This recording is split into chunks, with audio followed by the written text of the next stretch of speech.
बिल्कुल क्या बोला, कंसिस्टेंट है, बिल्कुल इक्वल। हाँ, जब आप तेज करेंगे इसको, ये जरूर सवाल है, तो पहले जब आप स्लो रखेंगे तो आपको स्पीड ऑफ वेव फील होगी। जो जो फ्रीक्वेंसी आप बहुत तेज करते जाएंगे आपको ये स्टैटिक फील होना शुरू हो जाएगी। बात समझ आ गई? ये जो वेव पैटर्न मूव करते हुए फील होते हैं नहीं, आपको स्टैटिक फील होना शुरू हो जाएगी। क्यों स्टैटिक होगी? क्योंकि स्पीड इतनी तेज होगी कि आप उसकी मोशन को ऑब्जर्व ही नहीं कर सकेंगे। जैसे आप एग्जांपल के तौर पर पंखे के बारे ही ले लें, स्लो चल रहे होते हैं तो इनका गैप आपको नजर आ रहा होता है, लेकिन जब पंखा बहुत तेज चलता है तो आपको पूरा एक सर्कल नजर आ रहा होता है। लेकिन जबकि आपको पता है जो हैंड्स ऑफ द फैन है उनके दरमियान क्या है, उनके दरमियान तो गैप है, वो गैप इग्नोर हो जाता है।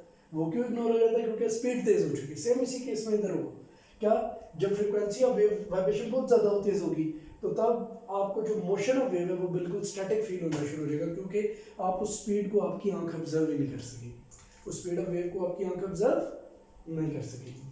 तो ये भी एक बड़ी साइंटिफिक बात थी जो मैंने अभी आपको बता दी। अच्छा, अब अगली बात आ जाती है, जो अगला टॉपिक आ जाता है बड़ा इंटरेस्टिंग सा, वो इसमें आ जाता है जी रिफ्लेक्शन ऑफ वेव का। रिफ्लेक्शन ऑफ वेव ये कि जिस तरह रिपल टैंक है, ये रिपल टैंक को मैं ऊपर से देख रहा हूँ, ठीक है, टॉप से मैं देख रहा हूँ जी, लाइक ऐसे देख रहा हूँ, ये चेक करें, ये टैंक है थोड़ा वो, और मैं इधर ऊपर से देख रहा हूँ, जैसे वो लैंप है ना, मैं भी ऊपर से ही देख रहा हूँ टैंक को ऐसे कर, ठीक है जी। तो इस केस के अंदर आप जरा देखिएगा, बड़े मजे की बात है, वो ये बात है कि वाटर वेव्स प्रोड्यूस हो रही है जी, स्ट्रेट बिल्कुल ऐसे प्रोड्यूस हो रही है, ये वाटर वेव्स जी प्रोड्यूस हो रही है, ठीक है जी, ऐसे करके वाटर वेव्स प्रोड्यूस हो रही है, कंसिस्टेंट आगे चलती जा रही है। हमने क्या किया, हमने जानकर इसके आगे ना एक ऑब्स्टिकल रख दिया। ऑब्स्टिकल क्या रखा, लाइक हमने कोई पोथिन जो प्लास्टिक की शीट थी वो इसके अंदर पानी के अंदर डिप कर दिया ऐसे करके, ठीक है।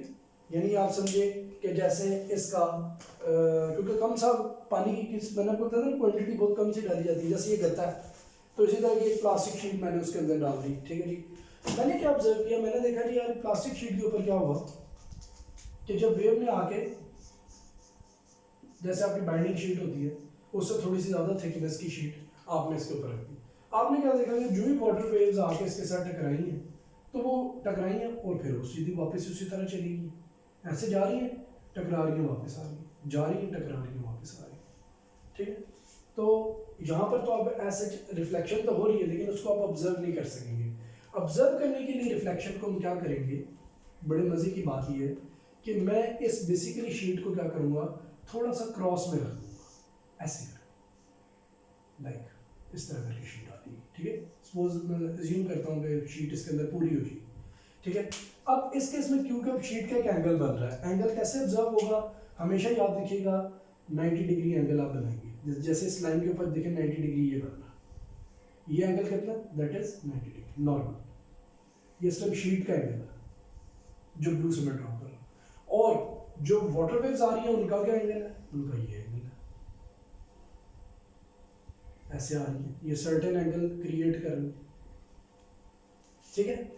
मजे की बात क्या होगी कि जितना एंगल ये क्रिएट कर रही है, ठीक है, उतने एंगल के साथ ये रिफ्लेक्ट कर रही है। अब आप सोच रहे होंगे ये रिफ्लेक्ट कैसे करेंगे, तो इस तरह रिफ्लेक्ट करेंगे, वेव की डायरेक्शन ये होगी, यानी वेव आई बिल्कुल सीधी लेकिन टकराने के बाद ऐसे होगी,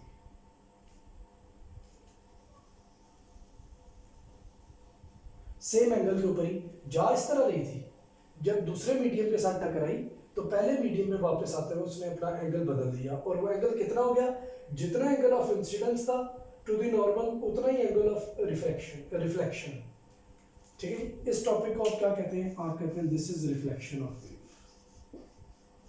ये क्या कहलाती है, रिफ्लेक्शन ऑफ। तो अक्सर डिमॉन्स्ट्रेशन करते हुए नॉर्मल गलत लोग बनाते हैं, याद रखिएगा ये जो सरफेस है ना आपका, इसके ऊपर ये नॉर्मल हमेशा 90 डिग्री होना चाहिए, ठीक है। ये direction of propagation of wave, wave इस तरीके से अपनी रुख को जो है ना वो उसने मेंटेन किया हुआ है, डायरेक्शन को मेंटेन किया, ऐसे आ रही है। तो ये देख रहे हैं नॉर्मल के ऊपर क्या है, एक एंगल बन रहा है, इसी एंगल के साथ विद द सेम एंगल, यानी angle measurement angle of incidence will be equals to measurement angle of reflection. Suppose ये 32 डिग्री एंगल है तो ये भी 32 डिग्री एंगल हो, ये 45 डिग्री है तो ये भी 45 डिग्री हो, रिफ्लेक्ट कर रही है लाइट, वो वाटर वेव, ये वाटर वेव आई और यहाँ से ऐसे करके चली। हाँ, और ये कनेक्टिंग पॉइंट्स होते हैं इस वेव के और इस वेव के आपस में कहीं ना कहीं मिल भी रही है। ये इससे क्या प्रोड्यूस होती है वो आपके लेवल का पार्ट नहीं है, ठीक है। वो एक और टॉपिक है जो आपके लेवल पे के ऊपर डिस्कस नहीं किया गया। बता देता हूँ, ये जो वेव्स आपस में टच कर रही है ना जहाँ पे, इस चीज़ को आप कहते हैं इंटरफेरेंस, लेकिन ये आपके लेवल का हिस्सा नहीं, आपके कोर्स में ये चीज़ नहीं। हाँ, फर्स्ट ईयर में आप जाएंगे तो आपको ये भी सिखाया जाएगा इंटरफेरेंस के बारे में, ठीक है जी। तो अभी हमने इसको डिस्कस नहीं करना। ये रिफ्लेक्शन है और ये इधर से देखिए स्ट्रेट वेव जा रही थी, एक दूसरे मीडियम के साथ टकराई, पहले मीडियम में जब वापस आई तो उसने अपना एंगल बदल दिया। जो एंगल बदला वो किस हिसाब से बदला कि angle of incidence will be equals to angle of reflection. तो ये डेफिनेशन है।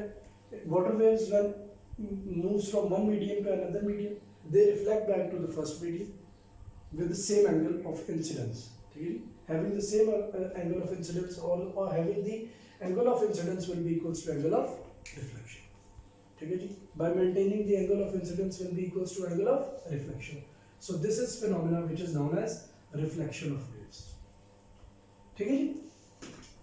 अच्छा, रिफ्लेक्शन ऑफ वेव भी हमने रिपल टाइम के अंदर ऑब्जर्व कर ली, ठीक है जी। कुछ मैंने वीडियो इसकी भी निकाली ही है, मैं कोशिश करूंगा जो जो इनमें से बेहतर ऑब्जर्वेशन है ना वो आपको मैं साथ साथ सेंड कर दूं ताकि आप उन वीडियोस को देखकर नॉलेज गेन कर सकें, आपको आइडिया हो, क्योंकि ये प्रैक्टिकल है।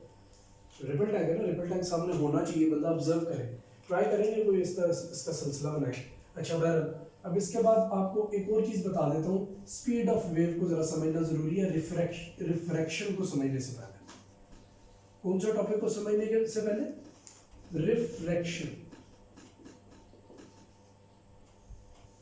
इस टॉपिक को समझने से पहले आपको जो है वो ये जरूरी है कि स्पीड ऑफ वेव को आप पहले समझें। स्पीड ऑफ वेव से क्या मुराद है? यहाँ पर पानी के अंदर जैसे ये रिपल टैंक है, मैं ऊपर से देख रहा हूँ, मैंने क्या किया, मैंने यहाँ पर एक ऑब्स्टिकल रख दिया, जैसे वो शीट ही थी ना उसी तरीके से मैंने 2 3 4 शीट्स इकट्ठी करके ना थोड़ी सी थिकनेस बनाकर, ठीक है, वो मैंने यहाँ पर।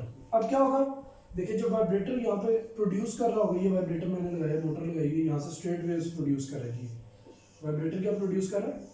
स्ट्रेट वेव्स, ठीक है जी। होगा क्या, होगा ये कि ये पानी इससे ज़्यादा डीपर है और ये शैलोअर है। शैलोअर का मतलब टॉप पे है, यानी कि वाटर लेवल जो है वो ऐसे हो चुका है। एग्जाम्पल के तौर पर आप समझें, ये 2 बुक्स को ले रहे हैं, ऐसे हो चुका है। जैसे ये पूरा का पूरा क्या था जी, नीचे टब बना हुआ, वो ट्रे बनी हुई है, तो यहाँ पानी क्या है, डीपर है, जबकि यहाँ शैलो है, क्योंकि वो जो हमने पीस रखा है उसकी वजह से लिफ्ट कर रही है ना सरफेस, तो यहाँ पानी का लेवल कम होगा और यहाँ पर पानी का लेवल यानी कि डेप्थ क्या होगी, ज़्यादा होगा, ठीक है। अब लाइक यहाँ पे मैं इसे कलर कर देता हूँ ताकि आपको आइडिया हो कि ये वो जगह है जहाँ पर हमने सरफेस को उठा दिया टैंक के अंदर, और टॉप से मैं टैंक को देख रहा हूँ। अच्छा, फ्रीक्वेंसी तो सेम रहेगी क्योंकि वाइब्रेशन जो है वाइब्रेटर की वो हम बदल नहीं है, वो अपने हिसाब से क्या कर रहा है, अपने हिसाब से ही वो सेम फ्रीक्वेंसी रख के वाटर वेव्स को जनरेट कर रहा है। फ्रीक्वेंसी में वेव्स की कोई भी फर्क नहीं आएगा। फर्क किस चीज़ में आएगा? फर्क आ जाएगा वेवलेंथ में और स्पीड ऑफ द वेव में। कैसे? ये डीपर था ना वाटर, यहाँ पर वेवलेंथ ज़्यादा होगी, ठीक है जी, with greater wavelength and with greater speed water move कर रहा होगा।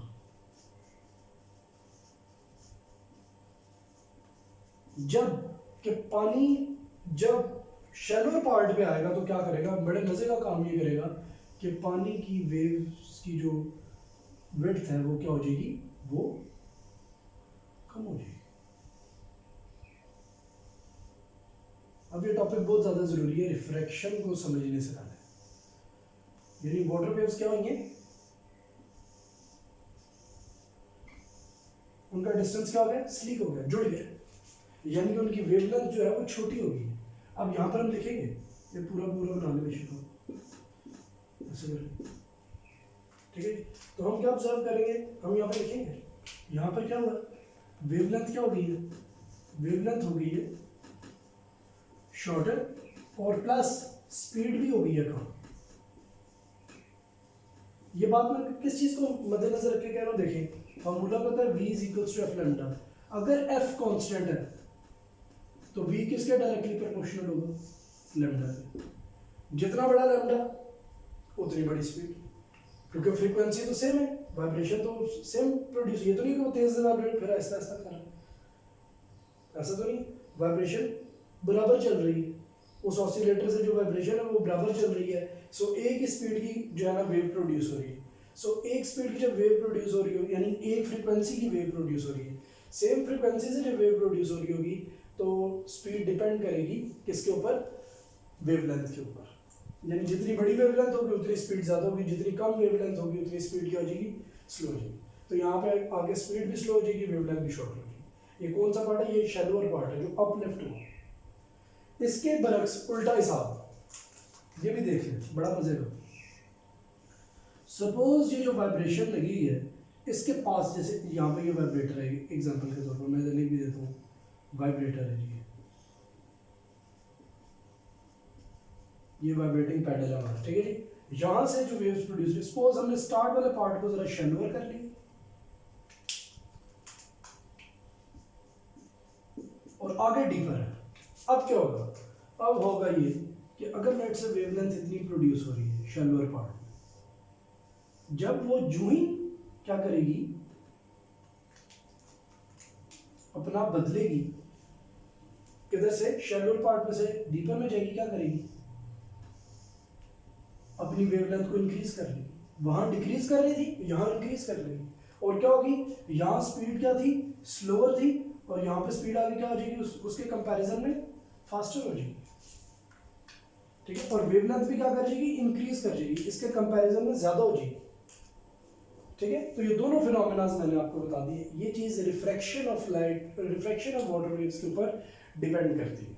वो कैसे करती है उसका हम क्या आगे सिचुएशन करेंगे। हम इस ये जो हमने सरफेसेस रखे हैं to shallow of the surface of the water, ठीक है जी, तो उनको हम किसी एक एंगल के ऊपर रखेंगे ताकि हम उसके बाद रिफ्रैक्शन ऑफ वेव्स को भी, वाटर वेव्स को भी ऑब्जर्व कर सकें। अभी के लिए आज के लिए इतना काफ़ी है। अगले जो दो टॉपिक हैं, रिफ्रैक्शन ऑफ वेव और डायफ्रैक्शन ऑफ वेव, ये हम नेक्स्ट टॉपिक में कवर करेंगे। इसमें छोटे छोटे बहुत सारे पॉइंट्स हैं, इसलिए अभी के लिए इतना ही ये काफ़ी है कि आप इसको इतना समझिए। Thank you so much students, अल्लाह हाफिज़।